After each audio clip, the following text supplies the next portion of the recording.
Hey, welcome, welcome, welcome. This is the Smart Elections Election Protection Forum, and we have a really fascinating program for you this evening. I hope that you're going to stick around. We have a guest, Lynn Bernstein, who is here. She is the founder of Transparent Elections North Carolina. And what's really fascinating is that so much of what is happening with our voting equipment is happening in state after state after state. And people are not aware. We're all kind of locally focused and on what's going on, in our communities. And then we're also aware of kind of these larger big pushes like for the Freedom to Vote Act and the John R. Lewis Voting Rights Act at the national level. But what we don't realize is that a lot of the mechanisms that affect our elections are really being replicated in multiple states, in Georgia, in Pennsylvania, in North Carolina, South Carolina, and now here in New York. I live in New York, and we are really experiencing this set of events right now. And just broadly, what happens is that there are voting machines that are considered problematic by experts, meaning that there are problems with the security. They are really um, there's a lot of opposition from civil rights groups for these machines because they have been associated with very long lines. In Georgia, the lines were up to 10 hours to vote from these type of voting machines. It's called a universal use voting machine. That means everybody has to vote on the same machine. Usually it's a ballot marking device, often a touchscreen machine that counts your vote with a barcode. So there's all kinds of various problematic issues with these machines. And in community after community, the public has risen up to say, no, we're not comfortable with this. This is not the choice that we want to make. And yet, in state after state after state, the election officials have gone forward and contracted and purchased these voting machines against both public opinion and expert opinion. And so what we're thinking about tonight is why. Why is this happening in so many states? And we have a really fascinating guest. Her name is Lynn Bernstein. She's the founder of Transparent Elections North Carolina. And I interviewed her. I had to interview her last night because she had a conflict for this evening. So we don't have her live. We often have live guests, I know. But we are going to play some videos for you of the interview that I did with her last night. And I think you're going to find it really revealing because so much of what is happening in a lot of different places. And so I want to say welcome and just sort of set the evening up for you. Usually Benny Smith is with us. I don't know if he's going to show up or not. There is so much going on right now. Benny texted me, he's like in a blender, and I feel the same way. I'm at a guest location, as you can tell. This isn't my normal studio setting. So I'm actually in Albany, New York. I'm up here lobbying. I don't really like that word lobbying, but I'm advocating for a piece of legislation that the group that I founded, Smart Legislation, has been very deeply involved in. And that is a piece of legislation that will prevent these type of voting machines that I've been describing to you, the universal use voting machines, from uh, being purchased and being purchased and implemented in counties here in New York. And we've been fighting this fight for 3 years. So I want to kind of get you up to speed with all of the different things that are in play. It's a lot going on. And I see that Benny's here now. So let's get him on.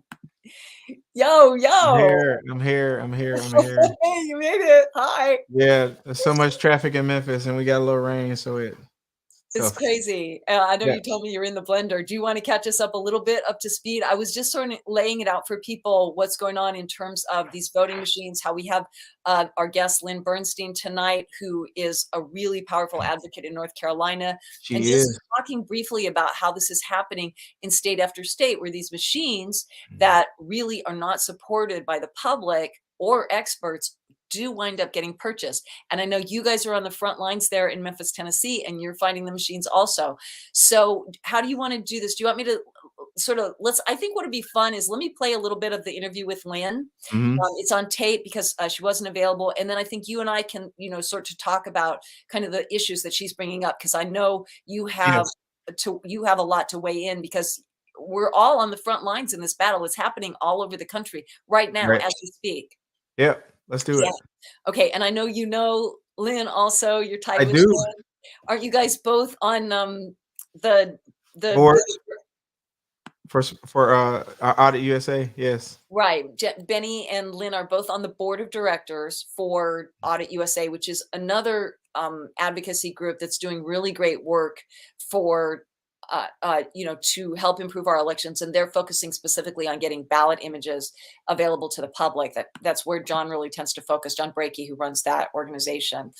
So let's go ahead and intro Lynn, and, let's see if this works. Just want to introduce you. This is Lynn Bernstein from Transparent Elections, North Carolina.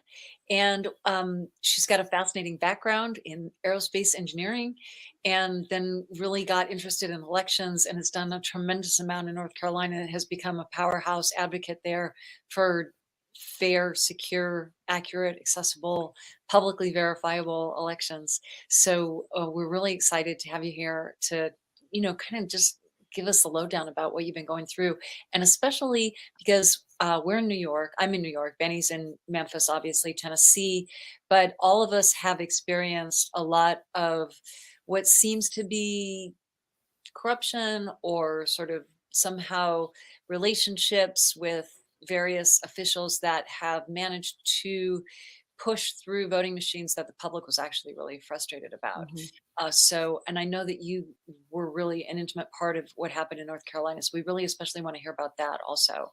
So do you want to just tell us briefly just a little bit about your background? Sure. So I came into the election world. Like many people, this was not my first career choice.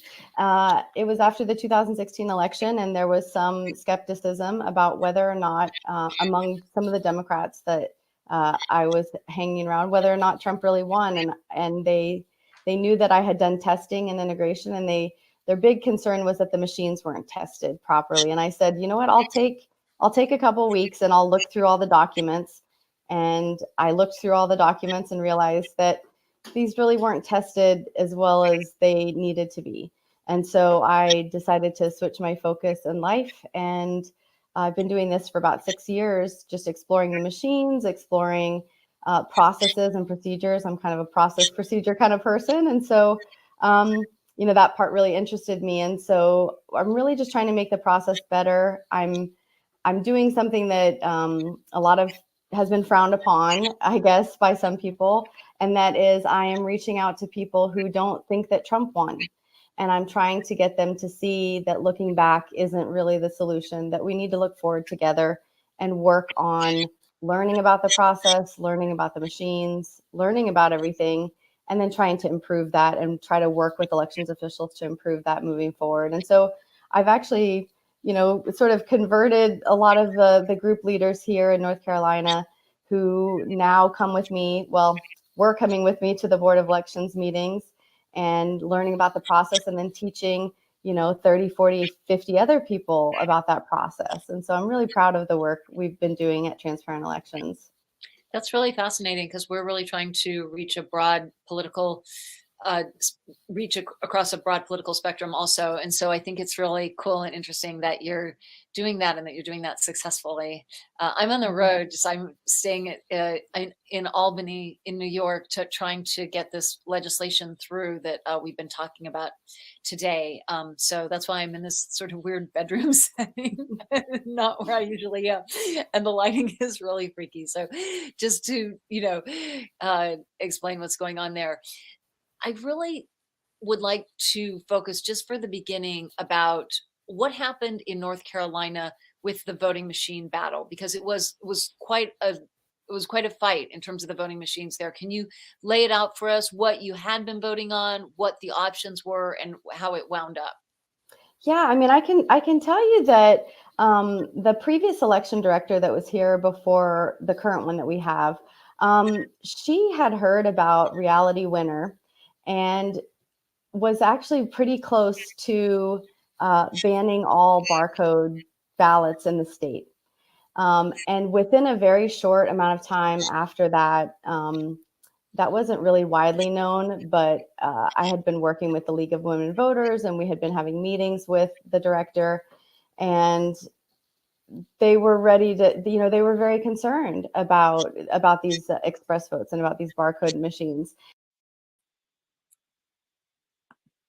So let me just, I want to play you one. So Lynn starts to tell the story there about what happened in North Carolina. And I know I remember testifying at that meeting where they had so many people. And I think you spoke too, right, Benny, remotely? Wait, are you muted? Sorry, I muted myself. Yeah, I flew down there. I'm good now. You flew down there? Yeah, I muted myself. Yeah, I flew down there and we did a forum down there with Reverend Dr. T. Anthony Spearman. Yeah, so she starts to talk about that, about how there was like so much momentum against the universal use ballot marking for all machines. What was the energy that you were experiencing? Oh yeah, John Brakey, he went down there for a couple of months. I think he's there now. But Yes. he had a lot of college campuses. They were going to all of the meetings. The Professor Spearman, Dr. Spearman was a election board member. So they went down and we educated him. So it was a all out everybody pulled out all the steps to educate people on the use of the machines there. And for people who aren't familiar with him, I believe Dr. Spearman is the head of the North Carolina NAACP, correct? NAACP, and he had Right. succeeded the Reverend Dr. Barber, so And he was as a significant figure.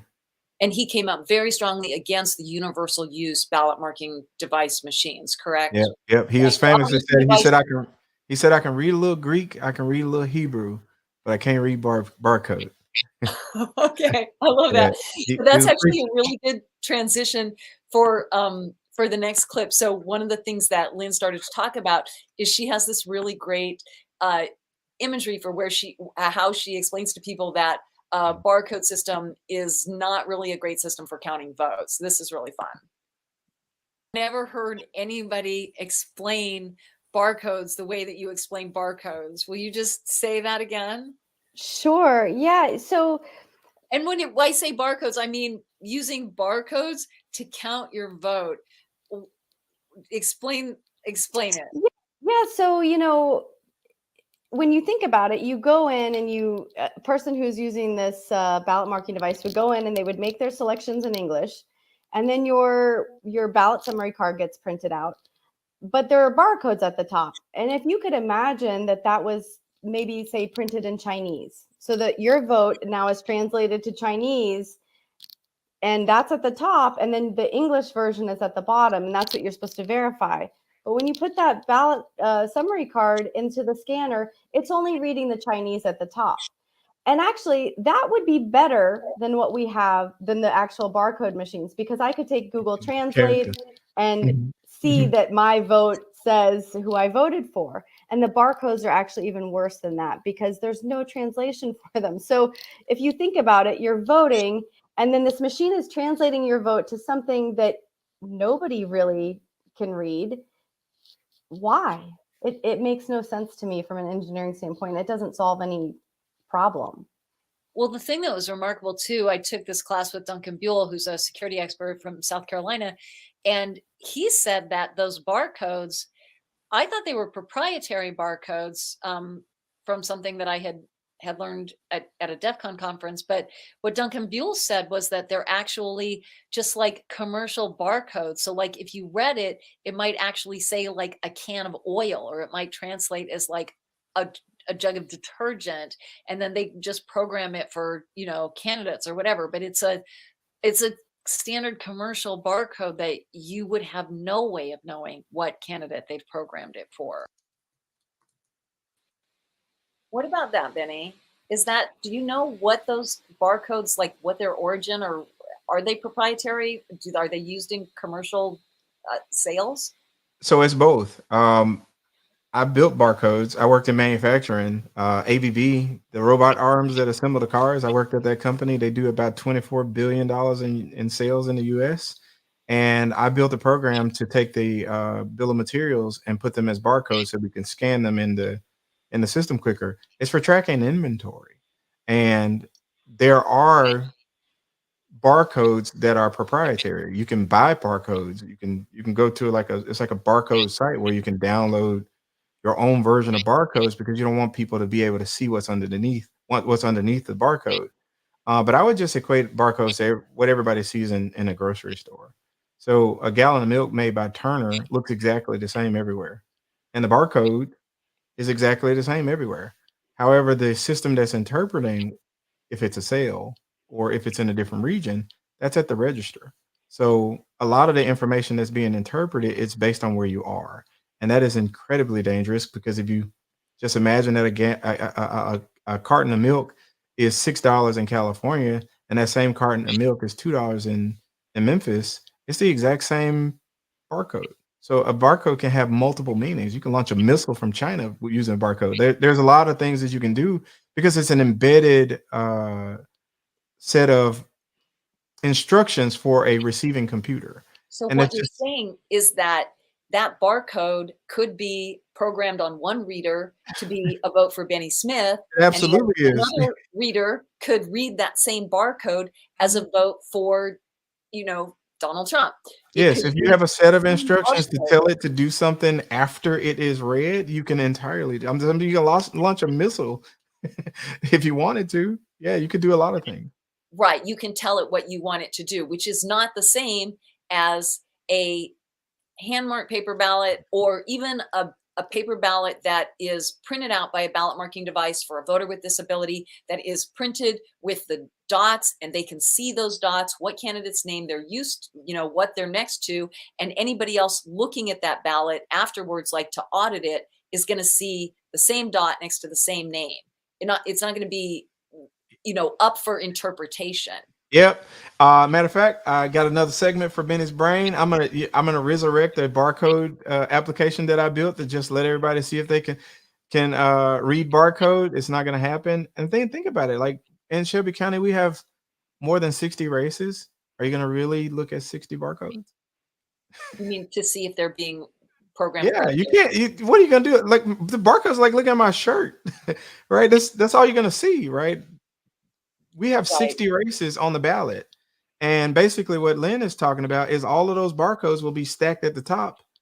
All the Chinese will be at the top. And how you're not gonna be able to verify that. You can't do it to begin with. And now if you could do it, would you want to do that 60 times or would you just want to have your intent be when you selected it the first time? Why do I need to verify what I already said the first time? Right. So the barcodes are definitely one of the problems with these machines. And one of the thing about wow, we have horrible trolls tonight. I don't know why I keep blocking them and they keep coming back. They I don't want know. us to see these naked HD. I don't know what to do about the trolls. They're really offensive. Mhm. If you're in the chat, I apologize for the bad language from the trolls. We have asked repeatedly for the trolls to be blocked, and we cannot seem to block them.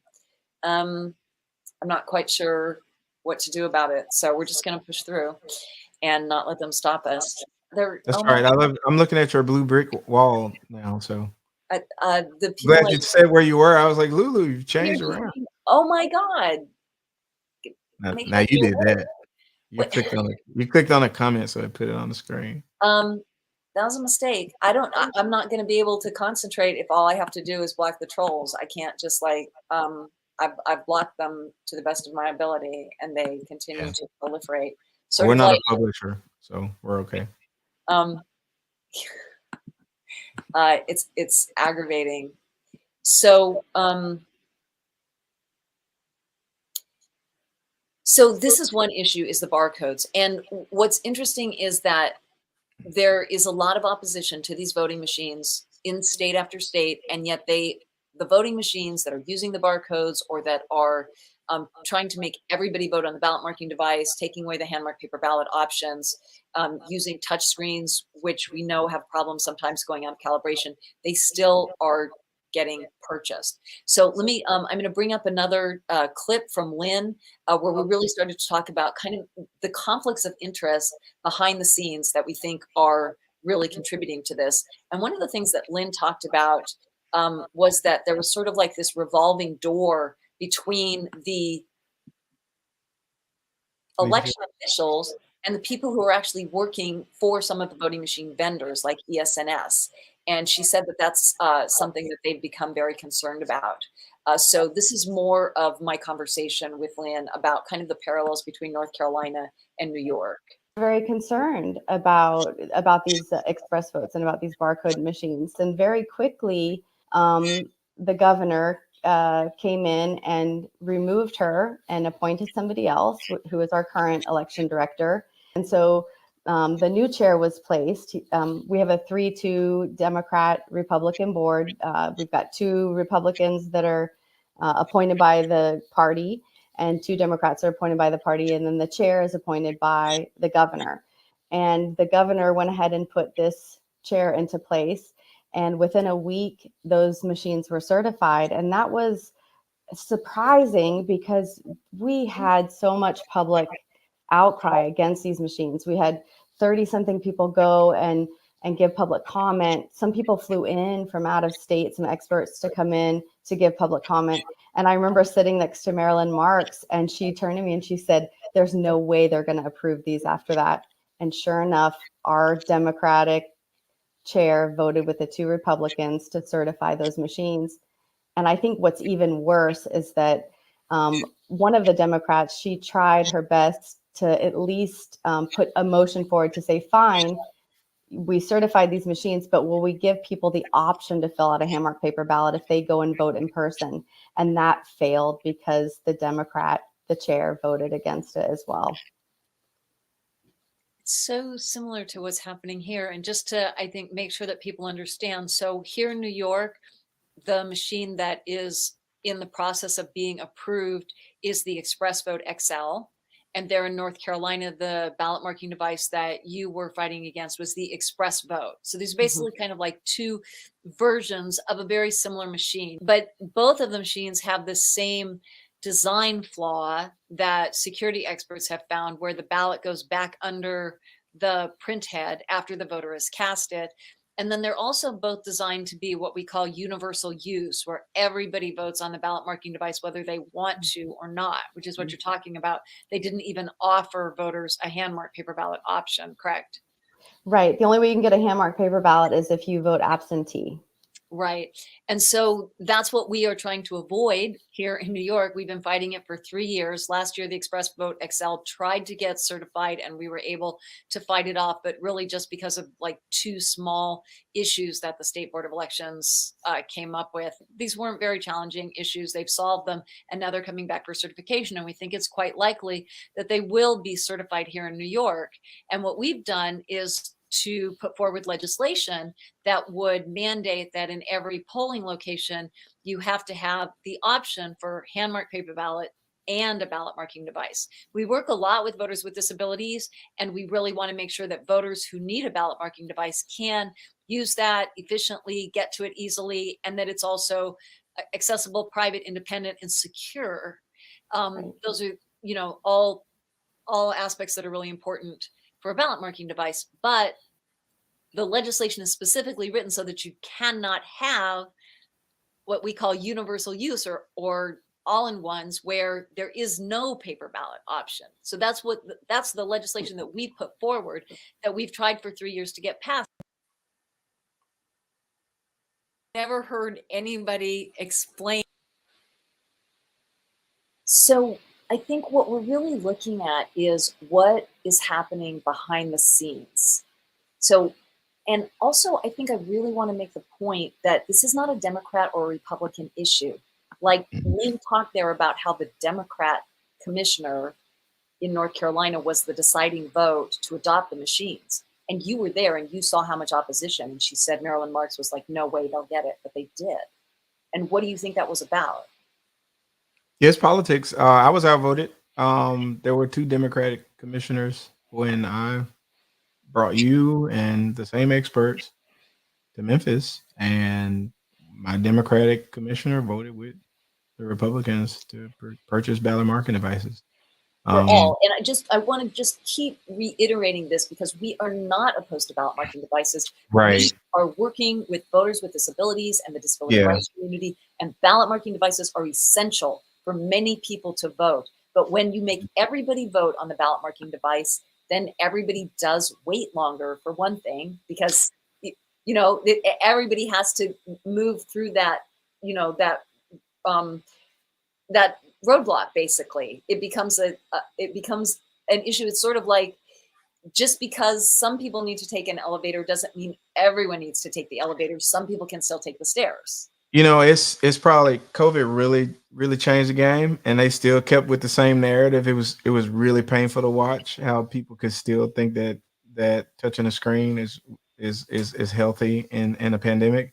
Right. Yeah. There's But that whole other issue of the germs passing from person to person as everybody votes on a touch screen ballot marking device instead of people voting on an individual separate piece of paper that not everyone has touched. So it's a health issue as well. Right. right, But but let's more go back. importantly, I just want to stay focused on this Rich, issue about behind the scenes and the politicking and what was happening. So you said in Memphis, you had the same situation. You had, it came up for a vote as to whether or not they're going to support the universal use ballot marking device for mhm, all or a hand marked paper ballot option system.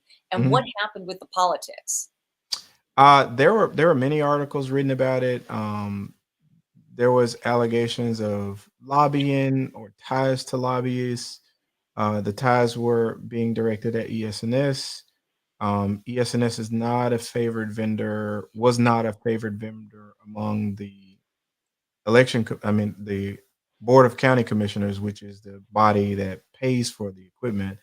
They sent our body two resolutions saying we want paper ballots, and we still voted for ballot marking devices for all, and they So struck it down. I know that's like something that's very confusing every time I hear about the Memphis scenario, but there's basically two sets of commissioners that are kind of battling it out in Memphis. You Yep, have the county yep. commissioners controlled by Republicans, and you have the, oh The no, county commission's controlled by Democrats, Democrats, and the and the state election commission commissioners are controlled by Republicans. as both all in the county. The county election commission is controlled by Republicans, and I'm on that body, so I'm a minority member. But the purse strings and the governing body that controls the finances for the county is the Board of County Commissioners, and that's a Democrat controlled. And basically, they said we're not gonna pay for it. And they sent us two resolutions saying, "Look, you can pick some that's cost effective, or we're not gonna pay for it." Okay, And so the two sets of commissioners, the Democrat and the Republican commissioners in your county, in Shelby County, same which is county Memphis, were battling it out. still are. And they still are. So It's in court now. We got a court update. I can't talk about it because it was an it's executive in session, court but now? What happened? yeah, yeah, it's in court. So our I voted no, but our county election commission voted to sue the county commission to force them to purchase um, purchase the ballot marking devices. No, who sued who? Come on, try to lay it out clearly. I'm sorry. I'm so Election confused. commission, who's funded by a county commission, says Okay, you yeah, have to. that's the Republican local county election commission, right? Yeah, the one I'm on. Yeah. Okay.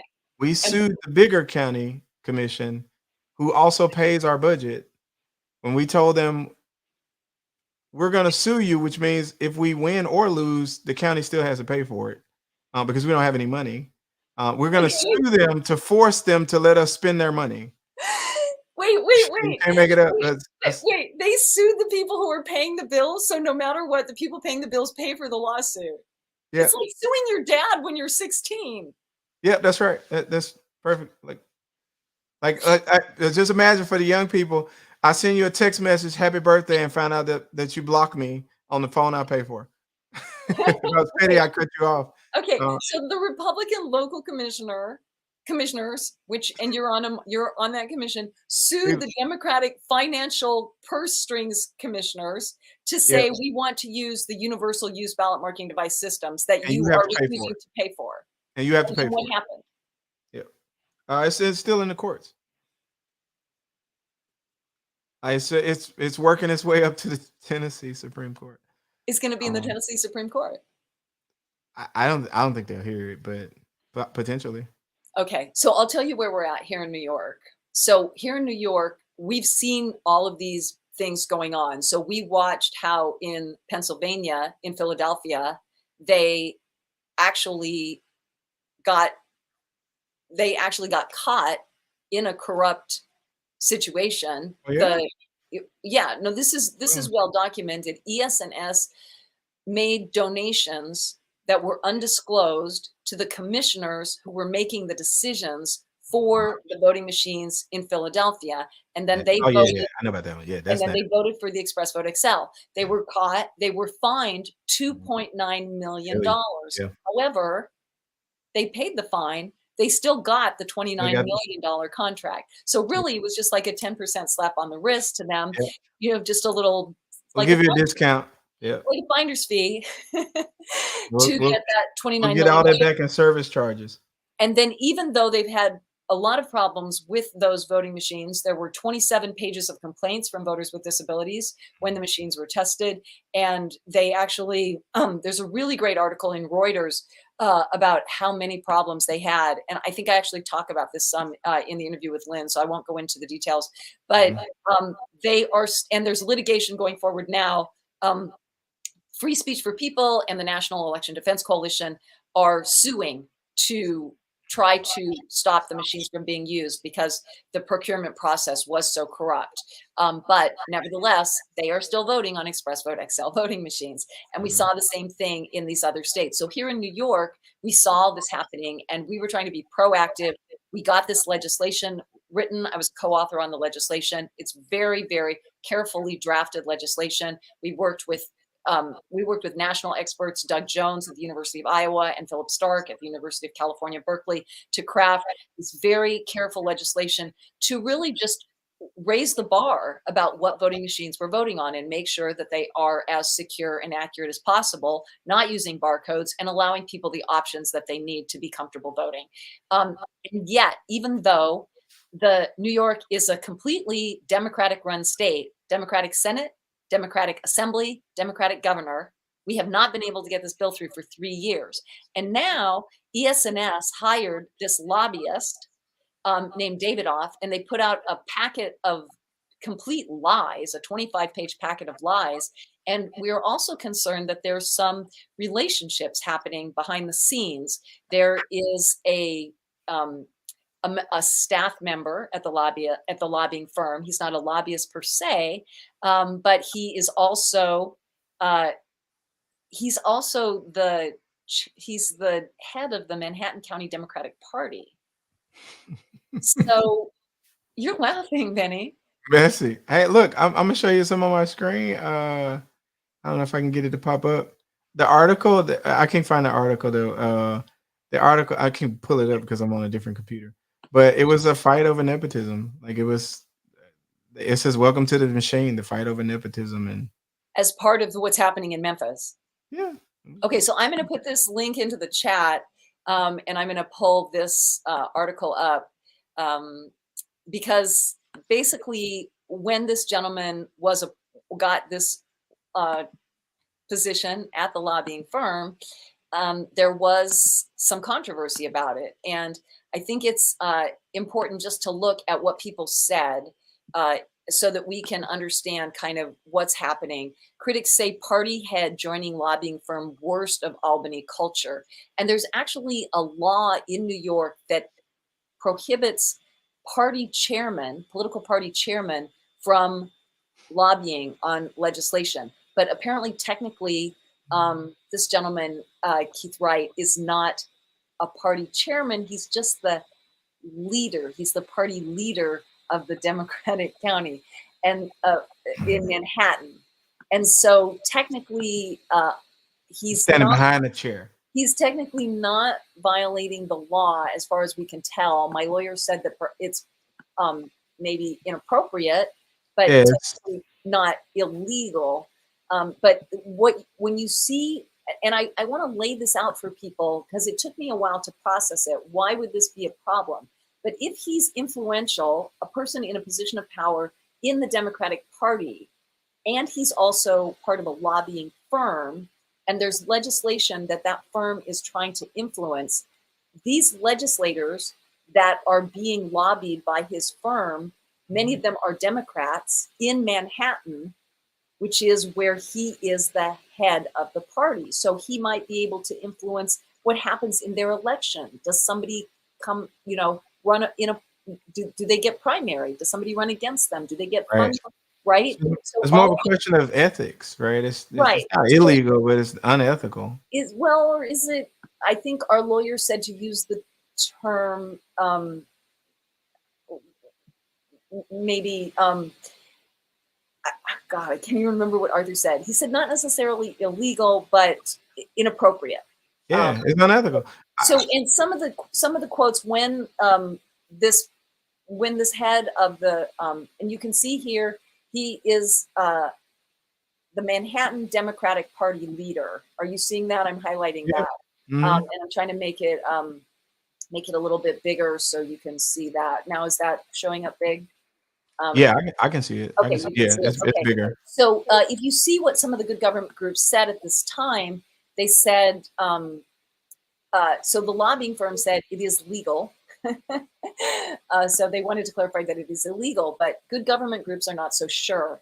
So this is John Caney, the executive director of reInvent Albany, said it's an obvious conflict of interest. It's Unethical. unethical and Yeah, may it's be unethical. illegal for the county leader to be a lobbyist. Now, Mr. Wright is saying he's not a lobbyist. He just works for the lobbying firm. He's a strategist. But here you have again the potential for abuse and corruption is sky high. It's the worst of Albany culture.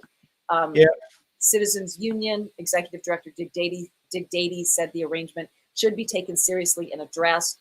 It poses. I'm just trying to make sure. Are you still seeing? Are you still uh-huh. seeing the screen? Yeah. Okay. So it poses a challenge, if not an outright conflict of interest. He'll Yeah. have a distinct advantage when lobbying elected officials from Manhattan.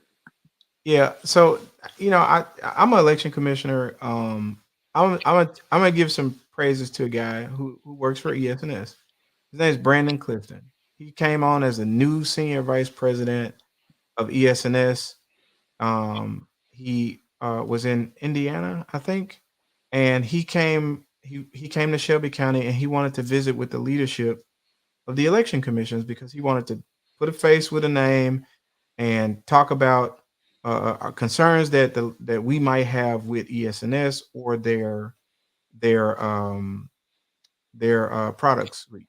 So I didn't want to meet with him initially because I was like, well, our matter isn't solved. So do I meet with this guy?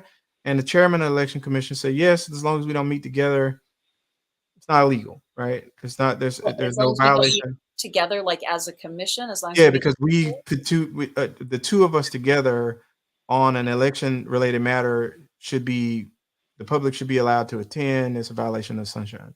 Right, because that should be part of your open meetings law that so if it's a meeting, the public needs to be there, but Mhm. one-on-one, you could meet with this ES&S representative. Right, right. So Okay. this guy's sharp, like really sharp guy. I met him for drinks. I paid for my drink, but I met him for drinks, and basically I told him a lot of stuff the concerns that I had with ES&S and their technology and why I was nationally speaking out about him. He's very conciliatory. He just got there, but in the very next meeting, this is completely unrelated to Brandon Clifton. This has no relationship with the fact that he was doing his job as a new person to go in and see where they had the opportunities to increase their sales or whatever his mission was. Like he did it the right way. But then the very next meeting, maybe 3 or 4 weeks later, we had a vote to try to do something with the machines again. And I think this is pertinent because what I was taught as an election commissioner is exactly what I said on the record. I did not have to disclose that I went out for drinks with this guy. And I was an absolute no vote. I need to vote no. I'm gonna say no. I'm gonna say hell no. Right? I'm getting ready to vote no. But what I was taught in when I first joined the election commission was that the mere appearance of impropriety was the standard. So even though I was a no vote, this guy is not going to like my vote. I recused myself. And then I disclosed to the public that I met this guy, and even though I don't think it was anything wrong, I could neither vote no nor yes. And I almost felt like they sat the people who got me to go to the meeting was trying to pull me off the board almost. Like I was offended for that reason, but it had nothing to do with the ES&S guy. But I literally said in an open meeting, I said the mere appearance of the impropriety is uncomfortable for me. So I don't want to vote yes or no on this, even though everybody knows my position is no. I'm going to do the right thing to avoid the ethics of it. And Benny, that's why I can clearly see what this guy's, that's unethical. You the mere appearance of the impropriety. It's like a smoke, leaves, bay leaves, wood. Like you can there's all kind of embers around that. And that's not cool. so we've been very concerned about it. And by the way, I would like you to clone yourself and just, spread yourself around state legislatures, commissions everywhere. We need more Bennies. Um, but we have been as more and more as we found out kind of what the relationships are. And this gentleman has deep ties to the legislature. Yeah. He's a former chair of many committees, including the Election Law Committee. I believe he was a former chair. So the more we found out, the more uncomfortable we became. Add to that we have tremendous support for the bill, tremendous popular support. We just got a letter that had 70 sign-ons from top election security, elections officials, good government groups, and we just got an article in the City and State New York. Meanwhile, and 50 co-sponsors. But the bill wasn't even being given a chance to come to the floor. It wasn't even being put on a committee agenda. It was Because just lobbyists go after the committee members. in limbo. We had 12 out of 15 on the committee and still could not get on the agenda somehow. So what I want to say, now is that we heard some good news today, and I don't want to jinx us in any way, but fingers crossed. We heard that they are trying to get our bill through now. And so we're looking to see, we want people to keep the pressure on. If you've been calling the Albany numbers, please keep calling them. And I'll put them in the chat again. You're going to call the chair of the Election Law Committee, Latrice Walker, and Carl Hasty, who is the Speaker of the House. These are both in Albany. This is a New York bill. And I'll put those numbers in the chat. And we also have a new website now. The sister organization to Smart Elections is Smart Legislation. And if you go to smartlegislation.org, we have a lot of information for you there, the press release, the article. So I'm putting that into the chat, and I hope that you will go and check out that article. Let me just put those numbers into the chat also. So you're gonna call Carl Hasty. He's the speaker, and I'm just gonna put those numbers into the chat and also put them up on screen. I think if I can, let me try putting that up onto the screen. And then I think let's try to listen to a little bit more of the interview with Lynn. This is what you're going to call, and you're going to say, I support A11. It's A1115C. That's it has to pass now. That's really all you got to say. They are logging these calls, and the reason why we really need it to pass right now this session is because these machines are in the process of being certified right now here in New York. And if we don't get it past this session, it is quite likely that, as in North Carolina, South Carolina, Georgia, and Pennsylvania, New York is going to have these machines also. So please, whether you live in New York or whether you live somewhere else, please do call and say that this is important. If you don't live in New York, you can just say that it's important for you to set a high standard so that your state can have good standards as well. Anything you want to add to that, Benny? Yeah, I think I popped in on a couple of Zoom calls, and Ms. Walker, she was like, "Look, you guys have to. The public has to put their voice out there. They welcome it. So they're saying, look, in order to get support for this, your legislatures need to hear from you. So again, the consent of the governed has to participate. If we're not calling to give our consent, we want to consent, give them our consent for this bill, and they won't know. So I'm sorry. I said they welcome it. They do, and they are hearing us. I spoke to their legislative director in Assemblymember Walker's office today, and he said they are going to try to get the bill done. So all of this pressure, it is paying off. It is working. Things can go well. Sometimes we can get a win. So we want this to be a win. So please, please, please keep calling. And how are you guys doing in Memphis? What is your next move there? We got all kind of bills, but they look like poison type bills where they're saying that you got to give a voter a receipt, which you'll never pass. I mean, you can't give a voter a receipt. So it's a number of bills that they just seem like they're to look like we're performing some actions, but we're really not. You're not pleased with them. Nope. Okay, so These are Republicans that are doing it. It's so fun. I'm glad you said that, because the fight against paper ballots was 7 Democrat commissioners versus 5 Republicans and 1 Democrat. So it was the vote would always happen 7-6. And to Lynn Bernstein's point, because I think Lynn Bernstein, me, you, and John Brakey later on down the line were the only people that were willing to talk to Republicans and tell them the exact same thing that we were telling Democrats. We were the majority in the opinion pool or the information pool to tell Republicans, this is what you need to look for if you don't believe the returns. We've been telling we want to verify them too, but at the time, those 5 Republicans were against paper ballots and for ballot marking devices. Well, since Trump lost, this is literally probably the best time we can get some bipartisanship, because now the Republicans are saying we want paper ballots here.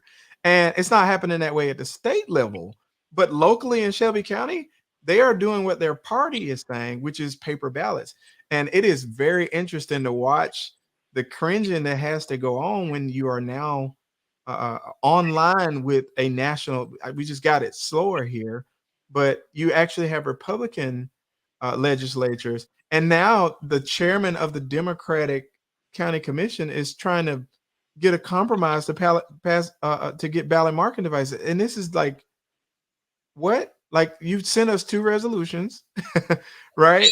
You got the purse, and now the Republicans want what you want, and now one of the members don't seem to want it again. And it's I so don't know. there's actually a lot of controversy even within the Republican Party, is what you're Yeah. saying. Oh yeah. It is. It There's is a lot of really a grassroots energy for hand-marked paper ballots with ballot marking devices yes. within the Republican community, and I've experienced that also, a real Mhm. push for hand-marked paper ballots and even hand-counted paper ballots, Hand which is count. like Yeah. another Yeah. step.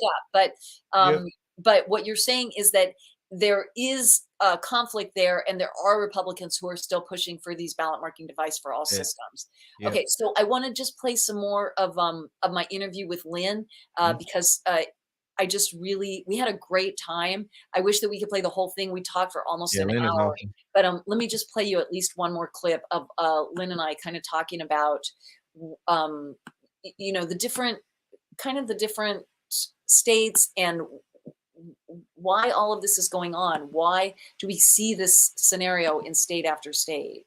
Learn, Mhm. Lulu, I about mean, what you're talking about with the glass, because that's what we banned in North Carolina, was that the DRE, the VV-pad, the one that had the paper and the glass that nobody could read. And it saddens me that ES&S has gone back to that design. that's exactly what the Express Vote XL is. It's just your summary. It's not even a ballot. It's a thermal paper summary card. It's behind glass, and then it whisks it after you sort of press your cast vote. It whisks it up over. It goes back under the print head and into the ballot box. And then there's other things about it. The ballots are stacked in order, so there's also the concern for privacy because it's a little tiny box, and then the ballots fit perfectly in it, so they're stacked in the order that they're cast in. And then we also heard recently that the ballot boxes can only fit about 250 ballots, which in New York is not that many for some of these, large polling stations, especially early voting, where you might have multiple districts in one location. And you have to apparently change that ballot box after every 250 ballots. So in Pennsylvania, the articles that I read said that one of the Reuters article said that the machines were actually coming open while people were voting on them, and you could see like the machinery and the software underneath. I mean, they have had a lot of performance issues, a lot, and they're twice as expensive as other machines. It's very, very troubling why elected officials would keep certifying them in state after state.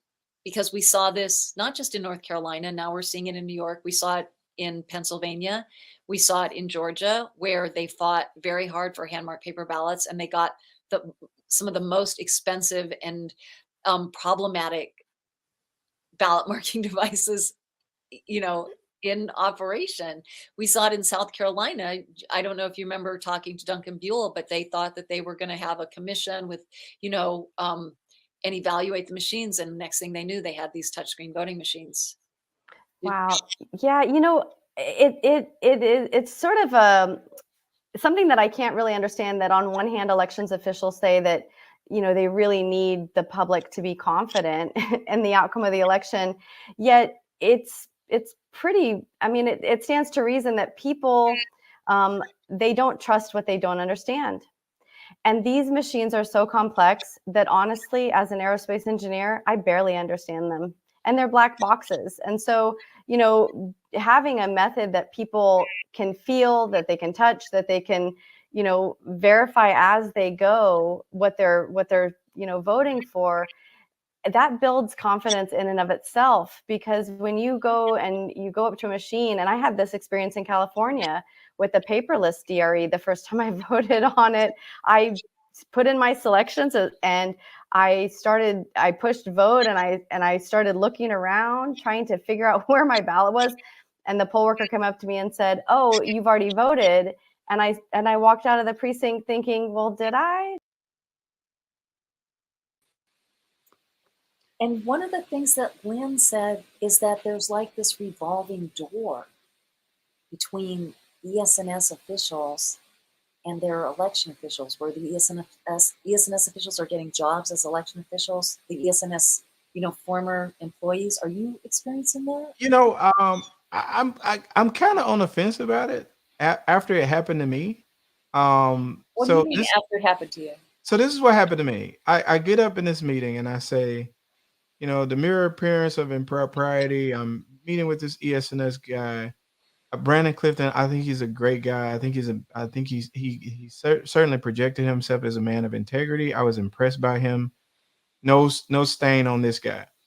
But after the meeting, the citizens was like, "Oh, I heard ES&S offered you a job."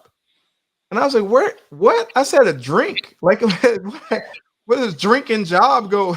Like, where did you get that from?" And they was like, "Well, I was going to tell you good luck because they could use somebody like you in ES&S." I was like, "Well, first of all, I never thought about it that way. However, I could see it." So I think they try to get election officials so that they can know the electoral process and get the processes right. So, It just also, depends on who. This is more of a who than a if you get somebody who's got all this smoke around them, then that could potentially be a problem. But there could be a scenario where you want to strengthen your knowledge base, and you would go after people who have election experience and election knowledge. So I saw it a different way when and these were people that I thought they was gonna vilify me. I thought they was gonna be like, "Man, you done sold out." They came and brought you a check, and I was like, they brought me a drink, and I took the check. This didn't happen, but they actually responded to me. I thought they was gonna be like, "What are you doing, kid?" But they were like, "Man, the ES&S could use somebody like you." So I didn't expect it.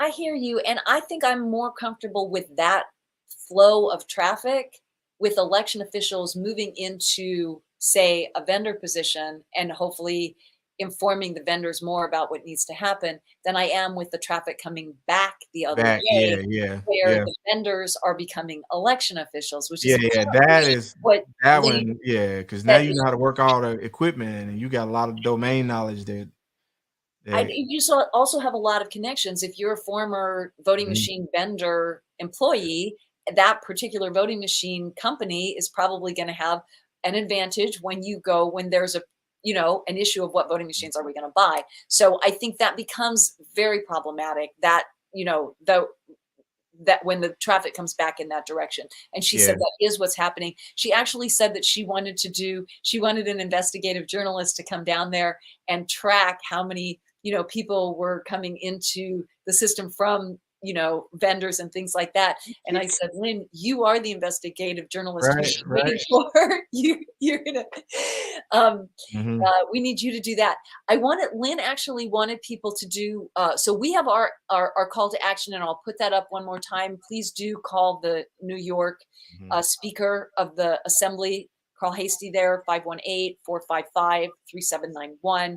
And also please do call New York Assembly member chair of the Election Law Committee, Latrice Walker, 518-455-4466. And then I'm going to just direct you to Lynn's website, which is electionsnc.org. And I'm pretty sure that I made a banner for that. Let's see if I can locate it. She has a project going on that she wants people to get involved in.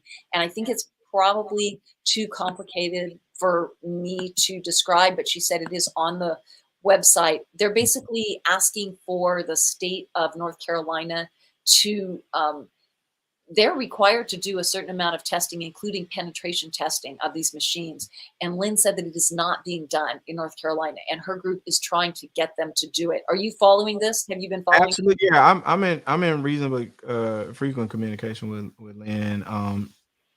I guess she's really coming to the front of the line when it comes to elections in North Carolina. They do not like her there. The election commission, they do not like her there, and that means she must be doing something right. She's saying they're complex. There's an old aphorism where people say it's not rocket science. But when you have an aerospace engineer telling you it is, you probably you probably should pay attention to that, right? This is she's saying it's complex and she has the credentials to do it. I would also put out that when COVID happened and everybody was getting the ballot marking device receipts, she figured out that the hand sanitizer wiped the ink off the thermal paper. So you had potentially a lot of people where hand sanitizer was the new normal, and everybody was going to go vote, and they was going to sanitize up and basically wipe the votes off the machines. And you just can't pay for that type of intelligence. People are asking for our bill number in the chat, and I Can you put it apologize about the A? feedback. I'm on the road, and I think my setup is maybe worse than normal. Can you have A1? I thought you put it there. I'm putting it in the chat right now. So the Okay. bill number for New York is it's A1115C, the bill number for our New York legislation. And so I just put that into the chat, and I believe I put into the chat let's see, I'm putting into the chat the address, the URL to go do this security code review and examination input. Basically, Lynn wants people to go to her website and to try to ask North Carolina to do the testing that they're legally required to do on these machines. And she said that you have a certain window when you can do that. So it looks like April 1st through May 31st is the public comment period. That's what she's got up there on the website. So I do encourage you to do that. And I'll definitely try to do that as well. Have you done it, Benny? I haven't. I will. Okay, so Benny and I will both do that. So we are out of time, but we hope that you found this informative and motivating. And we are really on the cusp of getting this bill passed in New York. So please do your calls and really let them know how important this is to you. We really want to be able to trust and have confidence in our elections. And so we're counting on you to help us do that. And we should put up a few things about us in terms of like our website. As you know, we are Smart Elections. And if you want to find out more about us, it is smartelections.us. And next time we're going to do a segment inside Benny's brain. We said we're going to cover the barcodes, Benny. Yeah, we're gonna do it. Let's do it. Okay, so we'll do that next time. The next forum, actually, our forums have been, we're changing kind of when we do the forums just because we've got so much going on. But the next one is going to be July 12th. And on that date, we are going to do what we were supposed to do tonight, which was fact versus fiction in elections, like how to really sort out misinformation in elections. So that's going to be July 12th. That's a Tuesday. I think we're missing an H there, but I think you get the gist. It's July 12th, and that's at our regular time, which is 7 p.m. 7 p.m. Eastern time, 4 p.m. Pacific. And so go ahead and sign up for that. I will put that information into the chat. It's the same link that you always go to sign up for our shows. The link is always the same. And Roy in the chat, I love this comment. This is great.